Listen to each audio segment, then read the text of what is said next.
Hello, welcome to Closing the Distance. My name is Jeff Meyers, one of the pastors here at Roswell Presbyterian Church, and I'm joined by David Rozier. David, great to see you. How you doing, man?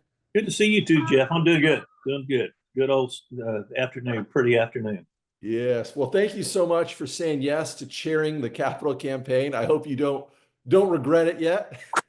Um, yes, I do, Jeff. No, I am so glad to do it, and I was honored to be asked, quite frankly. And I knew when I got the call from you and you wanted to come see me at my house that it wasn't just a courtesy call. So I knew we were up to something, and I was glad to say yes. Well, thank you so much because I know how much work it has been behind the scenes, and a lot of it's thankless work of meetings and asking people for money and planning. And so, why did you say yes to chairing the capital campaign? Several reasons, I guess. The first and foremost is this, Roswell Presbyterian has been in my family and my blood for a long time, as you well know, going back to when Sissy and I were married in the historic sanctuary in 1979. And of course, her parents were already members at Roswell Presbyterian, knew Cy from Thomasville, so have a lot of ties there. I'm a lifelong Presbyterian, and therefore not hard to say yes to this. I've just been involved in so many parts of the church. I feel like I've got a good understanding of just what it takes to run this church, and therefore I felt like it was a good time for me to step up. And of course, when we talk about our legacy theme, it does, that resonates pretty strongly with me, simply because I know what has come before us, and therefore I know what I want to try to leave going, after us. Yes. That was the easy part, and just one other piece of this.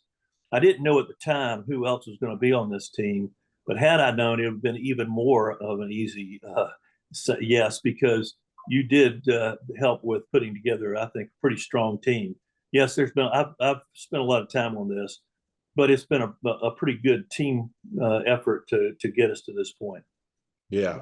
I mean, Mark Roberson, Lynn Keenum, Alice Turner, Katie Dion. I mean, everybody has kind of contributed their own unique.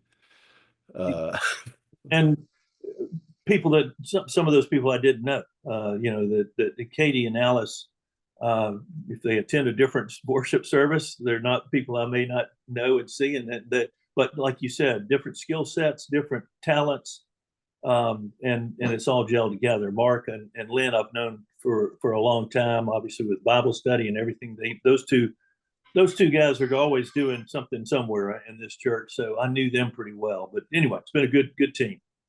well, that's been one of the fun things to work with y'all on the capital campaign together and meeting and getting to know y'all better. But it also, it's been really cool to see as people have made commitments to the campaign to see how much people value this church, the ministries that we do, the outreach, the worship, the fellowship. It's been really exciting, and people to see them put their money where their mouth is. It's not just words, but it really is.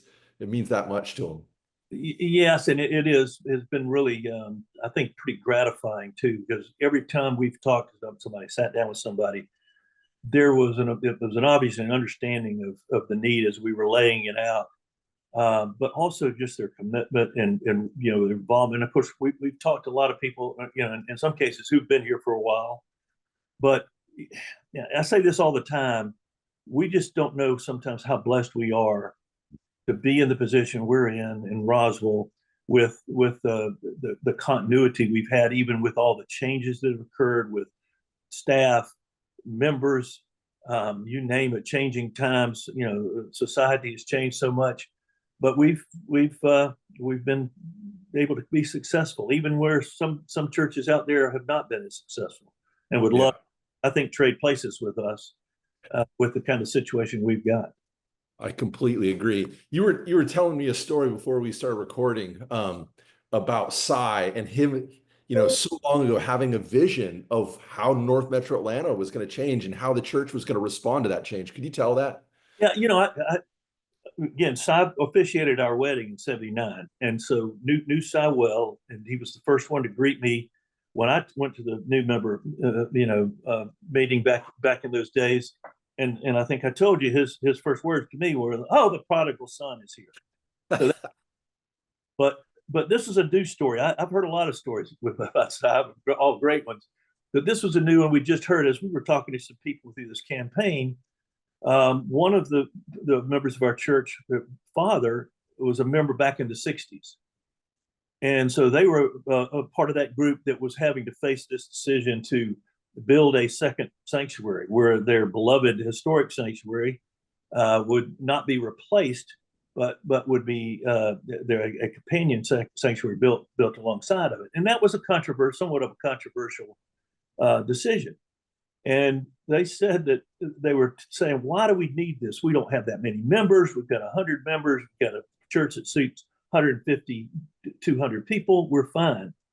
And they said that Si said, one of these days, this church is going to have a membership of at least 2,000 people. And we've got a bill for that. Now, how he saw that, I don't know, but he did. And we're thankful that he did. And that's what led to that sanctuary being built to really help expand the church into those, I guess it was in the '70s, '80s, and that time frame. And then, of course, Lane built on that when he came in. Yes. Well, and I was lucky enough and blessed to, overlap with Si for about a year or two before he died, and I was able to officiate his service. And he was just a legend of a human being. I mean, his laugh and him slapping you on the back, and he always slapped you back. He would hug the women, slap the men on the back, but he was pretty always positive, always up. And then Lane, not much of a hugger from what I've heard. Totally different. If this gets back into, we all have our different talents and skills. Yes. And God gives us in many different ways. But Lane was such a great teacher, preacher. And he had his vision too. He had the vision for this church, and he saw kind of how things were going, where things were growing, and really, I can't think, set the stage for us in that regards to grow as a church. And from Si's vision to Lane's vision, and all those people that were involved in just what happened in the basically the '90s and 2000, 2010, we have the church that we have today, that we're pretty blessed that we don't need to go out and go build a new building or tear one down and build one too. So it's yeah, they had, great vision to see what was coming and to build it. And I didn't really know Lane that well, so it's been really fun to kind of get to know Lane through Ellie, his wife, and his daughter Ashley, and see them kind of continue that legacy, right. even though Lane is not here, what the church means to them. Lane was truly my contemporary, because he and I had birthdays were about 3 weeks apart, so we were the same age. When he came in, he was the young pastor that came in at the time, and fairly similar age to when you came in. Yep. Lane, I did work very closely with Lane and started going to his Bible study back in probably 25 years ago. And I served on personnel at one point in time, so I was chair of personnel, and spent some good time with Lane on issues in that regards, but a lot of different things, but capital campaigns, different things like that. He had the vision, I think, but not only just our church campus, but what we were doing outside the church. Obviously with missions and with our mission activities and just different things like that. And just he was very, very strong. And I look back and knowing Si so well and so closely, you're like, oh, what's going to happen now? Lane comes in like, you don't need to worry. We're in good hands. And then, of course, as we saw what, as Lane's illness continued and we lost Lane, it's like, what happens now? And not just because we're on this call, but we're very for you to then kind of step in and with your own vision, with your own talents and skills. So we're a very, very lucky group.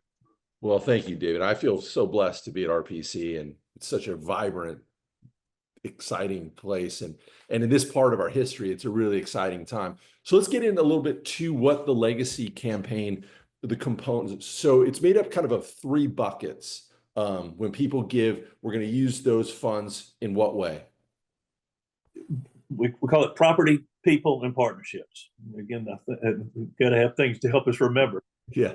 But a lot of this started really from two angles. One is our building and property group has been looking for the last several years, particularly very strongly, at all the needs this church has on a kind of that are not the things that we can pay out of our operating budget, not those routine maintenance expenses, repair expenses, but the bigger things. And we've known, again, this we laughed at the new sanctuary that we call the new sanctuary is getting ready to celebrate its 25th anniversary this year. So these are aging facilities in a sense. The rest of the campus was built out soon after that. So we've got HVAC systems, chillers, boilers, roofs, carpeting, just a whole host of the types of things that you need to do for your house, your home, or your church. And I think our building property group has done a really good job of identifying what those are, looking at both the risks associated with not doing the repairs and replacements on a timely basis, kind of risk of failure, but also increasing cost of what happens with some of these things. We've also got some kind of unique, I think, projects in that bucket, things like completing our church organ, because again, while we've got a great organ, many people in the church may not know that it doesn't have all the bells and whistles, or really the horns, that thing really, I think, help our worship services. So there's been a group that's really been, I think, focused on that, and have been trying to kind of raise pledges just for that piece, but it's a part of the bigger piece. And also things like our playground, which is probably the most visible of the projects that we have, just because people ride by it every day, and quite frankly, see kids out there every day. Yep. And every Sunday. So those are the types of projects we've got in there. So the property piece was being identified over the last several years. We knew that was there, and we've kind of the estimates that have come back to us, and they've, like I said, done a lot of work on this regard. About 2.8 million that we need to spend over the next 2 to 3 years, I would say. Yeah. The property is kind of, and again, we're not really setting the priorities for these items. The session makes decisions of those priorities, but we know that's a kind of a critical priority that we've got, and therefore that's kind of the first thing we talk about. The second bucket is what we're calling people, and we have to explain it a little bit, because what we've got, and what a lot of people don't realize, that when we built all these facilities, one of the, I guess, critical components of that building plan was debt. We entered into a good bit of debt that helped us finance these projects. And while we've managed it really well, I think it was probably double what it is now, and we paid it down, or when we've gotten special gifts, we've used it to reduce that. But that debt, and it was up for refinancing this last month, of 3.2 million. That was what's kind of left over. You obviously are intimately involved in those discussions with our banks to look at that refinancing. And again, they're working with us. We've got a number of banks that are interested in that. We've got our primary bank that we've been using, but one of the I guess the issues with that debt, although I'm a big believer in debt, that's the way I've built my businesses, that's the way I've owned my house. But that debt has a fairly large debt service. The payment that we make every year for principal and interest has been about $400,000 a year, and that's money that we feel obviously that could be better directed to take care of our people, to take care of salaries that need to be market based, to take care of maybe new and expanded staff roles that we need to take care of. But it's also where those translated to the programs that we are trying to not just take care of, but expand. And where our budget has stayed fairly flat over the last several years, our spending power has decreased with inflation and all those things. So freeing up that $400,000 we think is an incredibly important thing to take care of our people. The interesting thing is we've talked to a lot of people that a lot of people don't know that we have that debt. Right. They hear that, I was afraid that would not be that interesting of a thing to raise money for, but people have I think it's resonated with people fairly well. I think they're saying, you know what, that makes a lot of sense. We'd like to see it taken care of. We'd like to see it, while we may have to refinance some of this debt now. I know that y'all are working with the banks to give us the flexibility to make sure we don't have early, payment, prepayment penalties. We can schedule our payments over a certain period, a certain way, and they know we're looking at potentially refinancing it. Right. Those are all good things. So we would love to have that completely eliminated by the next 3 years. Yep. The last thing is under the umbrella of partnerships, and one of our main group of partners that we look at are our mission partners. Obviously, we work with them a great deal on a number of different things, and we have our normal budget support for them. And all the things, projects that we work with on those mission partners. But I think, as our Mission Outreach Council has looked at this is an opportunity to create a kind of one-time special project with those mission partners. And we want to commit at least $1 million to something like that. We don't, again, there's been a lot of ideas that have been thrown around. We don't know exactly what that might be, whether it's a one-stop shop kind of helping them to set up something like that, or just you name it. But we think it's important, while we're taking care of ourselves in the sense of our property and our people, we look outside our four walls and do something very special, very unique in that regard. In addition, I think, and you, I always defer to you as you talk about this piece of it, but we've been calling it a fellows program. Obviously, it's a training opportunity, not a little beyond an internship for aspiring ministers, getting started in that area, to test it out, so to speak. I always like to describe it like you want them to come in here, get their feet wet, so to speak, and say, "Hey, this isn't for me." That's almost a good thing if they decide that's not their call. Yeah. But at least we're uniquely positioned. We feel like, obviously, our church, our size, the things that you would see in a church like this, it's a good preparation. Grounds for preparation. So I don't know if you want to add something to that. No, that was a great description. Yeah, I mean, basically, we want to train up young leaders and help them discern their call to ministry, and then send them out to serve broader church. And you think about all the folks who have come through RPC who are now leading congregations: Emily Wright, Lindsay Slocum, Dan Kreis, Brad Clayton. I mean, the list goes on and on, of Louis M. Sandy. I mean, people who have been formed here at the church and are now sent out. And that's a great gift I think RPC has to serve the broader church. And exactly. You never want to lose people, but you want to give, you want to lose them to better opportunities. Right. In every case, those people went on to bigger jobs, bigger, new opportunities. And I feel like they've taken a piece of RPC with them. Yes. I've shared with you. I know that at least 3 of them have gotten together and spent some time on sermon prep and things like that. So hopefully, bringing the experiences of RPC to bear on in churches beyond our Rozier Press. The final piece, and we call this a partnership in the sense that one of the big changes that has occurred, again, as we've talked about it a lot, with the technology.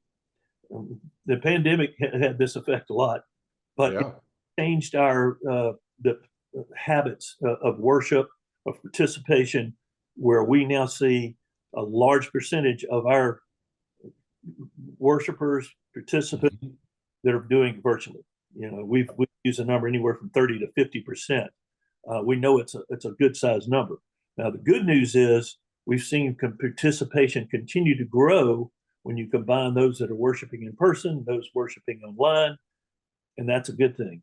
The trouble is, though, is how do we make sure we're having the right kind of connections, helping them in the ways that we need that a church helps, and also getting them engaged in different ways with us. So it's the two-way street. Right. And so we know, first of all, I feel like we were prepared. As the pandemic hit, we had already started having that online option, and of course we really went hard on it there for a while. Yeah. Fortunately, we've gone back to seeing that in-person worship come back, but we know they're 30 to 40% of the people that are worshiping digitally, virtually.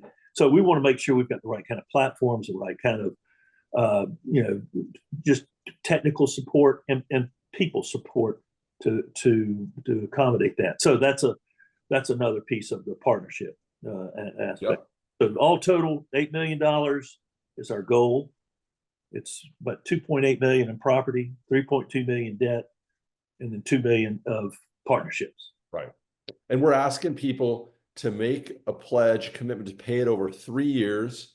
And this is above and beyond what they normally give through tithes and offerings. So this is a real investment in the capital needs of the church, not the operating ones. Exactly. And another thing I think that speaks to the vision of those past leaders is that we were able to get everything in place that we have right now. We're blessed. We don't need to go out and build any more buildings.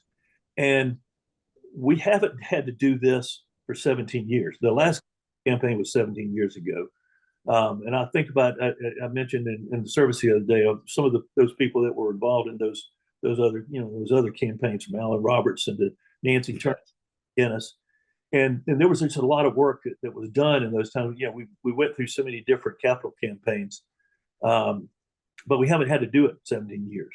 That speaks to the financial health of I think of our congregation. But it's also, though, I think we're at a pivotal point that we also have to kind of, I think, really have a new emphasis on generosity, not just for this capital campaign, but as we look at our annual operating budget. So we're hoping that this will help kind of help that process too. Yeah. All right. Where can people make a commitment if they want to? Please look online. Look at our website. There's a legacy campaign link online. You can get all the information. There's a really good, I think, summary of the campaign. It gets down in each one of these components. You can look at some of the details, and obviously you can make your pledge online. The services we've got brochures that are out that give some more information about it.